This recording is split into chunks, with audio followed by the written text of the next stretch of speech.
Board परीक्षा को आ मात्र 5 मास समय रहा।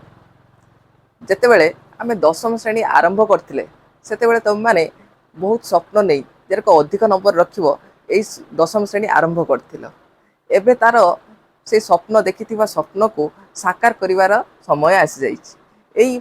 5 मास तुम बहुत गुरुत्वपूर्ण कहीं यही 5 मास भितर आमको एमती किसी स्ट्राटेजी फॉलो करने को पड़ो जहाद्वारा तुम्हें माने बोर्ड परीक्षा रे अधिक रु अधिक नंबर रखिपर। प्रथमे तुम मानक दशम श्रेणी सबु विषय सिलेबस कंप्लीट करने को पड़ो। प्रथम है सिलेबस कंप्लीट करवा। जदि जार सिलेबस सरी जाइए बहुत भल कथा। जदि जार सरीनी जिते शीघ्र हम तार सिलेबस को से कंप्लीट करिवार अछि।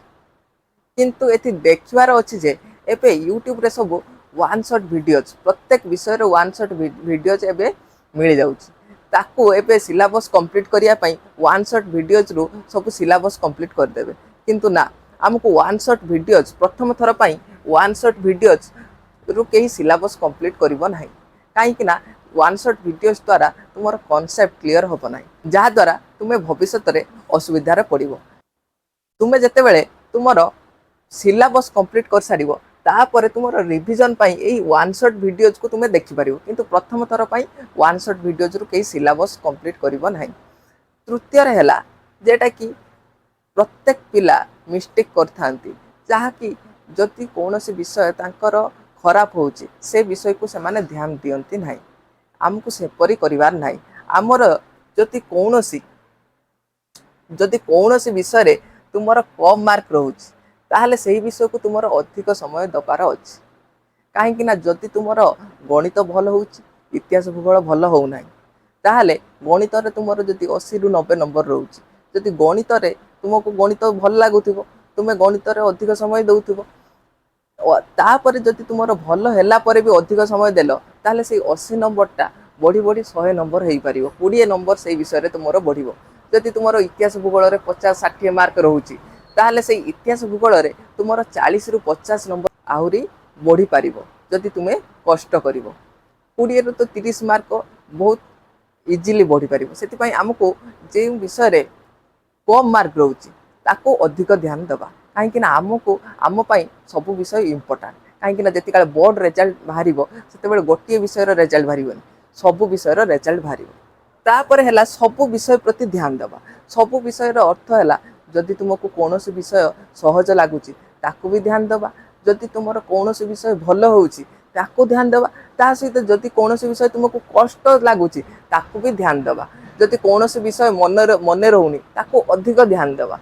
सब विषय को ध्यान दबा निहाती दरकार। यह सरिला परे आमर जो प्रीवियस ईयर क्वेश्चन सब अच्छे प्रीवियस ईयर क्वेश्चन को PYQ सब प्रैक्टिस करवा। एबे सब टेस्ट पेपर मिल जाउची PYQ क्वेश्चन प्रत्येक विषय मिल जाउची प्रत्येक वर्षर मिल जाउची ताको आमे भलो करी प्रैक्टिस करवा। काहेकि ना परीक्षक केबे भी छात्र वा छात्री को फेल करिया पई केबे भी क्वेश्चन सेट करे नाही।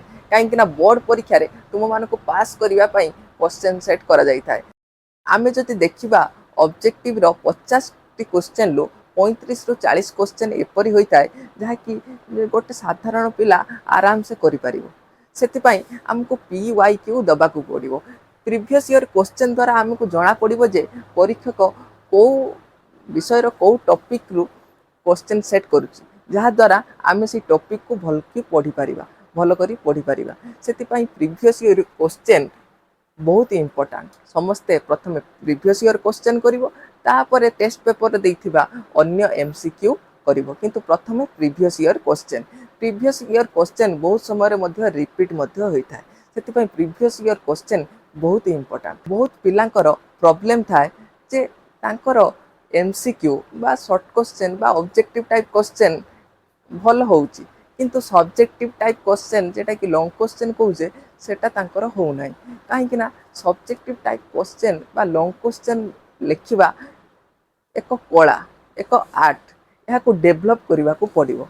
से आमको प्रत्येक दिन किसी ना किसी लिखा को पड़ो। प्रथमे तुम्हें 5 पेज 10 पेज रु लेखा प्रैक्टिस कर। एबे 5 मास टाइम अच्छी। प्रथमे 5 page 10 page 12 page 15 page daily तुम 15 पेज लेखाएं लेखा प्रैक्टिस कर। लॉन्ग क्वेश्चन राइटिंग प्रैक्टिस बहुत इंपोर्टेंट कहीं एटा तुम मार्क रो ऑब्जेक्टिव क्वेश्चन भी 300 मार्क आसीबो सब्जेक्टिव भी 300 मार्क रो क्वेश्चन आसीबो तेणु तुमर ऑब्जेक्टिव जेतिको इंपोर्टेंट सब्जेक्टिव भी सेते इंपोर्टेंट ताले ऑब्जेक्टिव तुम जदि हो जाउछि ताने सब्जेक्टिव आंसर राइटिंग बहुत इंपोर्टेंट यह प्रत्येक दिन 10 रु 15 पेज लेखा प्रैक्टिस करबा स्टार्ट कर दियो। जदि तुमे यही सब स्ट्रैटेजी फॉलो करुचो ताहले बोर्ड परीक्षा रे तुमे भल नंबर स्कोर करि पारिबो। आज पई एतिक थाउ पुनी देखा हबो आउ एक नुआ वीडियो रे।